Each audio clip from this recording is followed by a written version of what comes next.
Okay, so, hi. Welcome ulit sa sa kwentong Blue Shirt Podcast. Ayan, so, ako ulit si Lindsay, kasama ko si Quiz na. Yeah. Ayan, so yung topic natin for today's podcast ay tips para sa first-time workers. Kasi kung alam nyo, kung napanood yung first episode namin, first job rin namin to. Yes. Dito sa Blue Shirt, kaya apply na kayo. Apply na kayo guys. Kung gusto nyo ng work, Yes. baka dito rin kayo makahanap ng inyong first time work. Tips for first-time workers, no? So, what do we have ba? Always arrive early. May Yeah. experience ka ba about dyan? Siyempre, ang layo ng bahay ko. Tapos, first job ko, ganito ka na. I mean, yeah. I think, ako naman, ito yung card na pinili ko eh. Yung mag-carousel, yung umuwi pa ako na may nataga bandang Bulacan ako. It's my choice. Pero yan, to work hard, mag-commute. Work hard. Oh, kasi pinili natin. Yeah, choice ko to. Ayun. Yung sa akin, actually malapit lang dito sa office. Pero for some reason, nalilate ako every time. Ayun, so it's a me problem. Pero I don't recommend. Lalo na pag first time worker kayo. First job nyo, tapos hindi pa kayo regularized. Ito sabi rin ng kuya ko sa akin kasi napapansin niya na lagi rin akong late. Yan. Sabi niya, pag di pa daw regularized, dapat maaga daw talaga kasi syempre, parang nagpapakitang gilas ka pa sa company. So, huwag kayong maging katulad ko. So, ano pa ba? Observe and learn. Take time to understand how things work. Even the culture. Tama. So, ako naman, feeling ko kasi may pagka-social butterfly naman ako somehow, kaya medyo nakapag-adjust ako ng mabilis. Kahit saan ako malagay naman. Like, yeah. Di siya masyadong challenging for me. Pero sa iba, siguro challenging yun sa mga may mga sariling way of doing things on their own, no? Medyo mahihirapan sila. Pero, syempre, kapag magtatrabaho ka, expect mo na masasalang ka sa iba't ibang situation, and it will be a test kung talagang para sa'yo yung trabaho na yun. Kapag kaya mo. Yes. Yung sa akin naman, when it comes dito, no? Kasi interview pa lang, actually sinabi ko parang tinanong ko if... Bakit tayo parang bumubulong? Maganda naman yung mic natin. Kaya Kuha. nga. Yung tayo nag-ASMR. So, ayun. Ano yung masashare mo? Ayun. Kasi parang tinanong ko to nung nasa interview. Tapos, nasatisfy naman ako sa sagot. Tapos nung, yung pinapunta ako sa office, para sa final interview, ganun. Ayun, nakita ko na an introvert sila, tas small company lang. Kaya ako na as an introvert. Natuwa rin ako nun. Kaya, hindi rin ganun naging challenge sa akin yung bagong environment. Ganun. Pero may, pa rin. Importante pa rin naman talaga na i-observe mo yung paligid kasi syempre, parang bago ka pa lang doon, ganun. So, mahalaga pa rin. Kailangan ma-match yung frequency ng function. Yes. Function? Naalala ko nung in-interview ako dito, nagtanong ako ng dress code. Tapos, yung dress code natin ngayon, partner, rakista. So, yan. Friday naman tong recording na to. So, ganito kami dito sa Blue Shirt. Wag nyo gayahin, please. Ayun. So, ang next naman na pointers natin for first time jobs ay ang ask questions and show initiative and learn to accept feedback positively. So, dito naman sa atin, no, we learn new things every day. Yes, yun yung tagline natin sa company. Every day may ambag ang isa't isa sa learnings. Katulad ng, yung tanglad, di ba? Tama. May mga kanya-kanya tayong learnings na binabahagi sa isa't isa.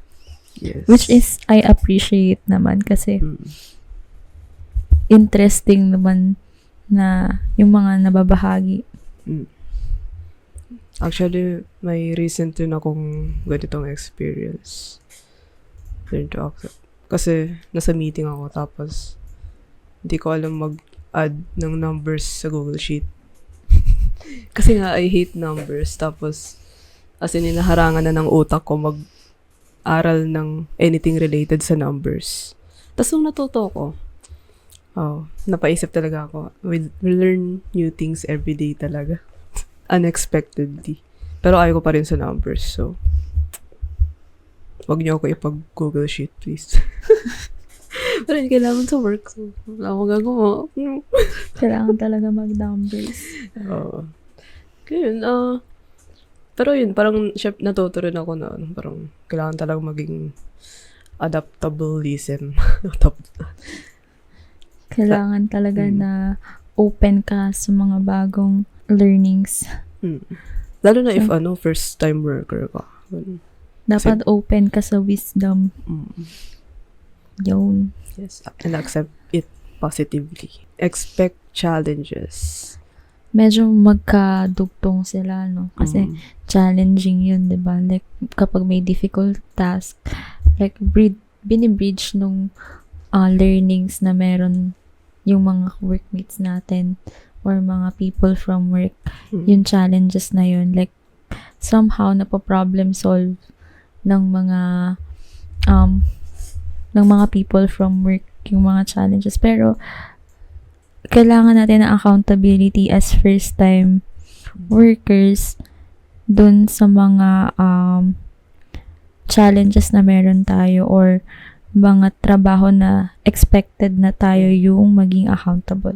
So, ako, from my experience, ano ba ang challenging? Siguro challenging naman kasi lahat. Di ba? Kasi syempre, hindi naman tayo pinanganak na nagtatrabaho agad. Kaya, kumbaga, kailangan mo talagang accept habang tumatanda ka na, ay, kailangan ko talaga na magtrabaho. And then, everyday feeling ko, siguro yun na yung general challenge sa pagtungtong ko ng pagtapos ko ng college. Ayun na yung dapat, yung may mabigat na acceptance for me. Pinakamabigat na challenge for me. Yun. Ayun. Expect challenges. Tsaka, magandang mindset rin to, no? I'm glad din na, parang before ako mag-work, parang nasa mindset ko na rin to na, na may challenge talaga sa pag-work ko dun. Parang hindi all the time, parang maganda yung experience, ganun. Or magaan yung task. Kaya, maganda ring mindset kasi, parang, yun nga, ina-expect mo na, so, somehow alam mo na dapat yung gagawin. Hindi ka na lose track or di ka parang nalilito sa gagawin. Ganun. So, maganda mag-expect. ganung way. Huwag ka na mag-expect na madali lahat. Yes.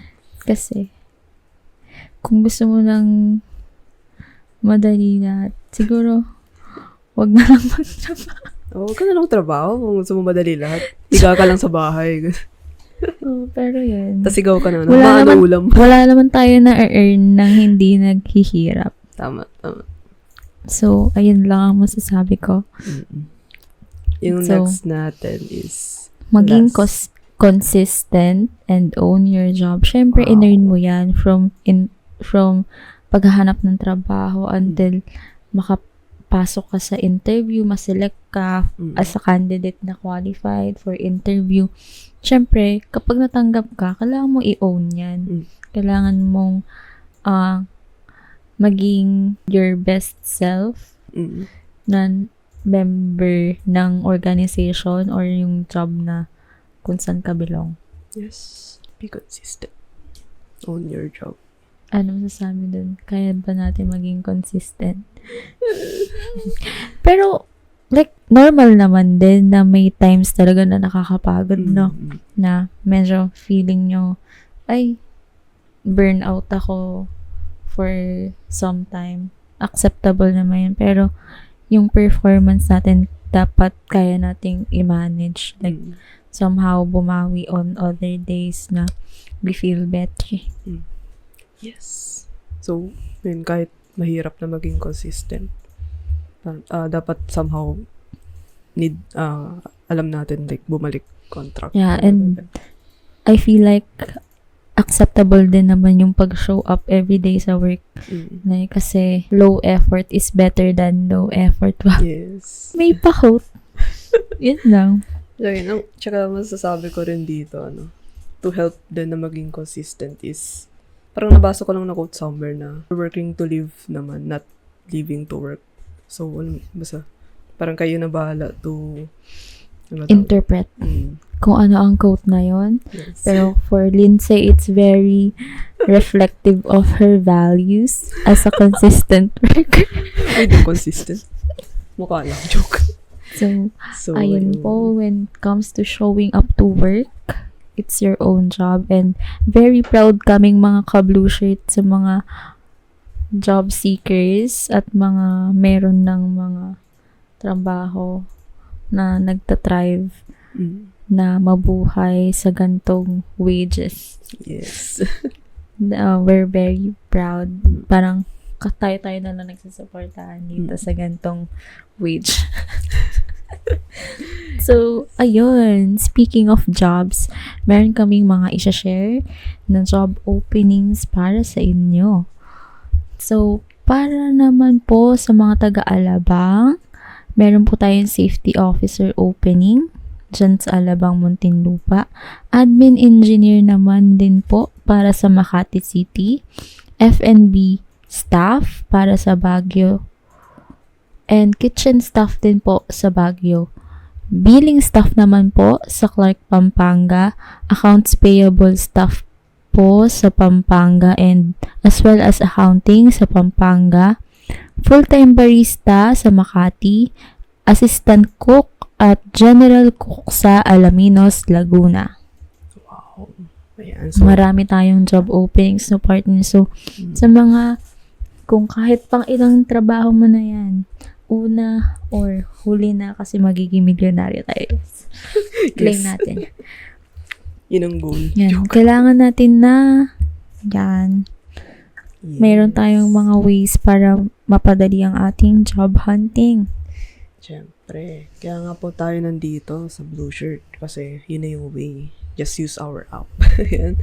Kaya to apply sa mga nabanggit na job ni Madam Quiz na is yan, drop nyo lang yung resume nyo sa aming inbox. So, sa Blue Shirt Work PH Facebook page. Yan. So, para sa mga medyo nagmamadali, yan, drop nyo lang dyan. O kaya sa Google Form link na nasa caption. So, nasa description na yan lahat. YouTube, Facebook, and Spotify. Open lagi ang ating mahiwagang link. And of course, download the Blue Shirt Stronger Together mobile app sa Google Play Store para ma-access ang jobs. And before we end, disclaimer. Yeah. Disclaimer na mga pinagsasabi po namin ay hindi po professional advice. Yes.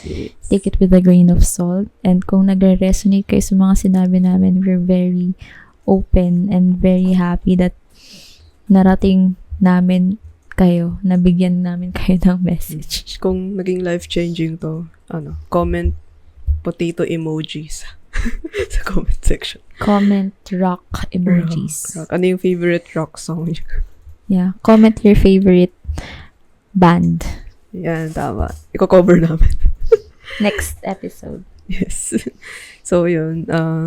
Disclaimer din na ang Blue Shirt po ay hindi isang agency o manpower company, no? So, kami po ay isang mobile app na direct nang nagkokonekta sa mga blue-collar at skilled workers, sa mga employers na naghahanap ng manggagawa.